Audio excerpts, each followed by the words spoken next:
Yo. What up, man? I'm just about to open my LaCroix pamplemousse. Is that a Mm, fruit? Is it's a, one of is a my favorites. pamplemousse? What is a pamplemousse? That's what we're going to talk about today. That's Pamplemousses. Pamplemousse. Pamplemousse. that's grapefruit. Hmm. Yep. All right. It's yummy. Cool. Pamplemousse. Grapefruit. Isn't it just easier to say grapefruit? Hey, I'm showing my it's kind of like ignorance, and that's okay. I'm showing my ignorance. I don't makes it really. sound fancy. It's just kind of like LaCroix. It's fancy. It's fancy water, Oh, sparkly. sparkly, fancy pamplemousse. Yeah. Okay. Despite my strongest desire to remain on the topic of pamplemousse, uh, I think we have a pretty good topic today. Yeah. Yeah, I was finished up this book, Ruthless Elimination of Hurry by John Mark Comer. Amazing book, by the way, for everyone. Highly recommend it. But at the end, he has a an additional PDF document that you can go and get on his website with actionable steps on how to unhurry. He calls it unhurry, uh, and he talks a lot about taking on information and then actually doing something about it. Which is very unlikely to happen in today's society. And I just thought it was a very interesting concept, this idea of information to action ratio. And we've had conversations with people before about how many books they're reading, and you get all this information from podcasts and your education and webinars and all this stuff. But I'm curious how often these people are actually doing something about the information that they're receiving, right? So this information to action ratio, that was a pretty interesting concept. Yeah, man. I'm fascinated by. It seems like, and I'm going to say this, and it sounds judgy, and it's not, but it's kind of crazy to me that we have more information at our fingertips than we've ever had in the history of the entire world, and we're dumber than we've ever been before. That's not judgy. And I mean, you're no, speaking, about yourself. I am, and I think self awareness is paramount. But I we had dinner with a couple this weekend, awesome couple, and one of the things that as we were talking, I was sharing with him how I've recently become very I've been a junkie for debates. I've been watching debates, and the ones I've been watching are like just simple topics like religion and politics, and these inconsequential things. These big Simple, heavy real simple topics, topics. Yeah. simple. And I have really enjoyed it because what it demonstrates is, especially on things like faith, where most of us or religion or politics, is these topics that most you see in society, most people cannot even have a normal conversation. It devolves into yelling and accusations, and you're just we did that podcast about when you're wrong.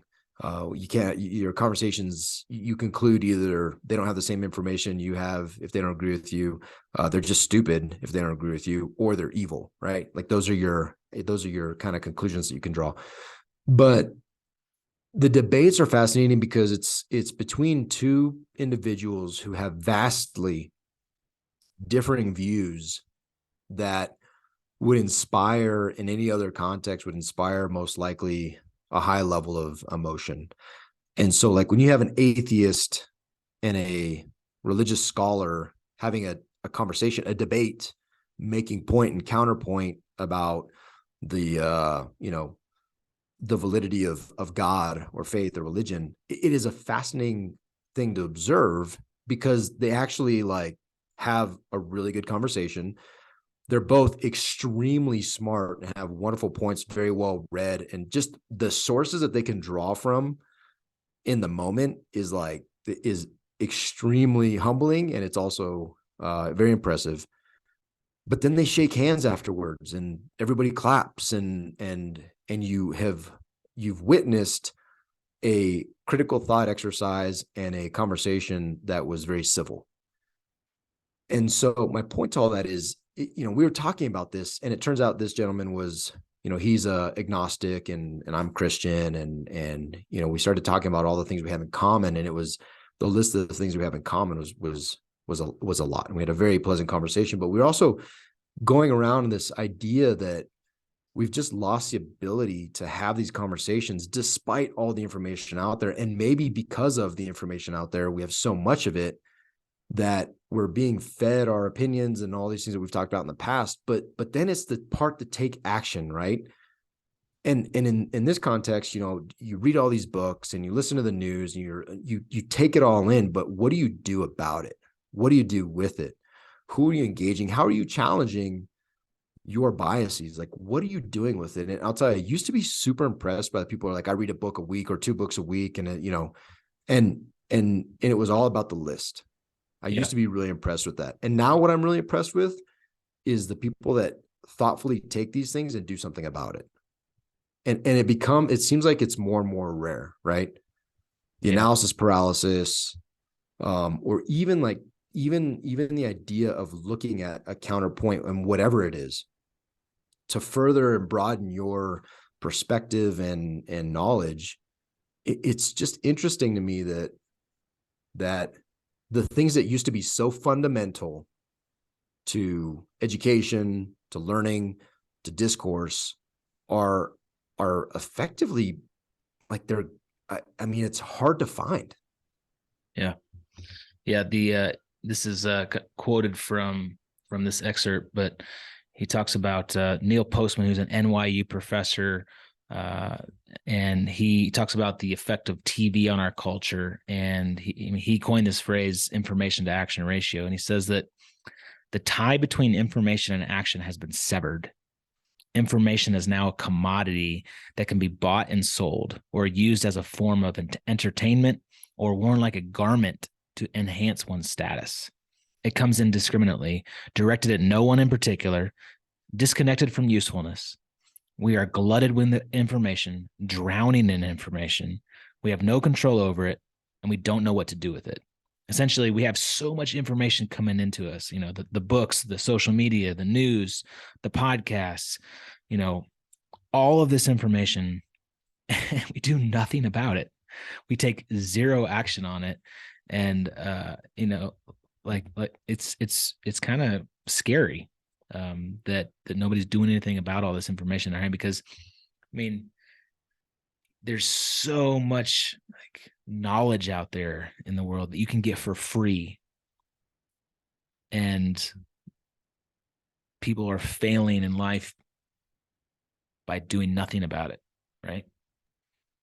It's crazy. Yeah, and it is crazy, and I think, and I even think about it like I'm gonna I've been contemplating taking some of the podcasts off my podcast player, because now I have like 15 different ones, and I don't, if anything, I look at it and it overwhelms me, because I'm like, oh, there's all this stuff, but really focusing down into a couple areas, I think that's a key too, right? Like, we talk about this in the mastermind. Why is it important to understand your why? Why is it important to understand your core values? Why is it important to dig into your passion, your purpose? Why are these things important? Well, I'll tell you, because it also helps you create a beautiful filter to limit some of this stuff. Because if you just are open to it, you can fill your time, and people do it. And it's scrolling, it's video, whatever it is, you can absolutely fill your time. But if you take the time to really nug down into what you're passionate about and what you believe your purpose is, which if you don't explore it, you have no idea, then you can actually refine the things that you're letting in, and you can, you can focus on those areas and then take action to it, right? Because it's not so overwhelming. Like, I want to be in real estate. Okay, cool. Everybody and their mom wants to be in real estate. That's great. High five.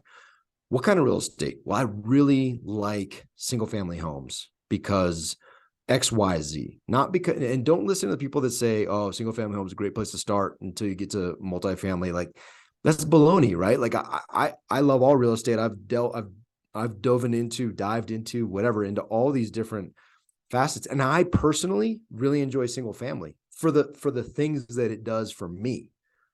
And even to the scale of rehabs. Like I really enjoy that. So I focus on that. And you can build a portfolio on that. And you don't have to graduate, you don't have to change out. If you understand what your niche is, then you can refine it down and you can start taking action. And if it's multifamily, then you can get into that. And that's great too. You can find syndicators, you can find deals, all these things, right? That's just real estate. But in life in general, what am I passionate about for a vocation? Well, I want to be a veterinarian. Cool. That's great. I believe God created me created me to be a veterinarian. Then you can start taking veterinarian classes and you can start refining your skills and volunteering your time instead of being like, I just want a job. Okay. Well, that's cool. If that's immediate need, then that's fine. You do that, but you're most likely that first one and the second one, you're job hopping, you're doing all these things and effectively you're not building towards this thing.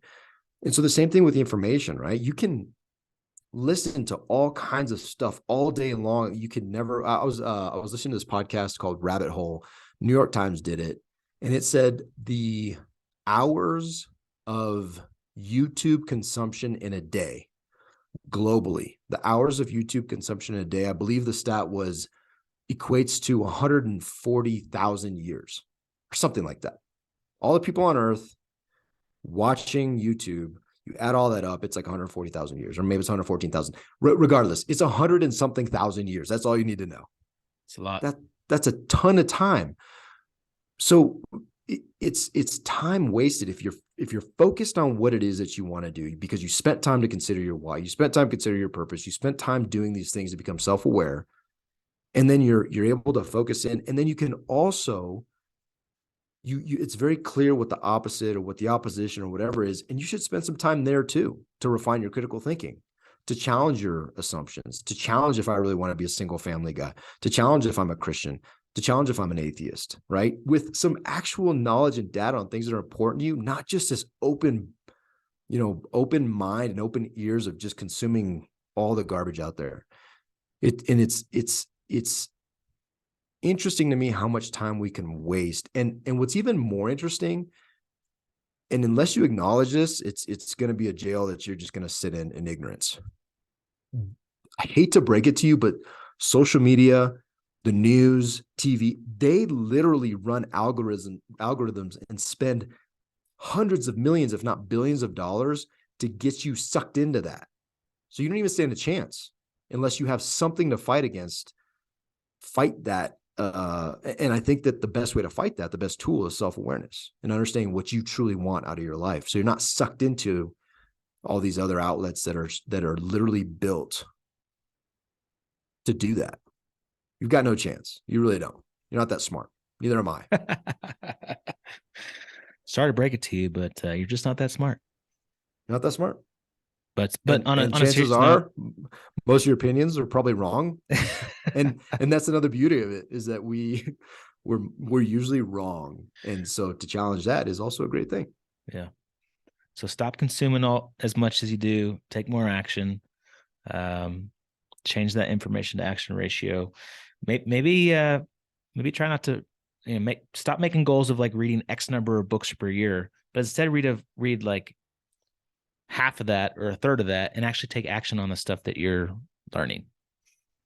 Try that this year. And I would even say if you want to read 50 books a year, cool. But like do something about it. Like you should be self-aware enough at the end of the year, unless you just like reading, right? Like there's that too. I just like reading, mindless, thoughtless stuff because it helps me relax. Awesome. Then go into it knowing that you do that, and that's fine. Read 1,000 books a year, great. But understand what the opportunity cost is. But like I've started reading books over again because they're, extreme ownership. I read it again. Mindset, I'm just wrapping that up again because they're such powerful books, and I did not get out of them the actions that came out of them were not nearly the potential that they could be. And so I recognize that, and I'm like, oh, I'll just read that again because it's a really good book, or re-listen to podcasts or whatever, right? It doesn't have to be, just more and more and more. It could be better, better, better. Like it. Love it. Go do it. Challenge I want yourself. some more of it. Good stuff. Giddy up. See you. See ya.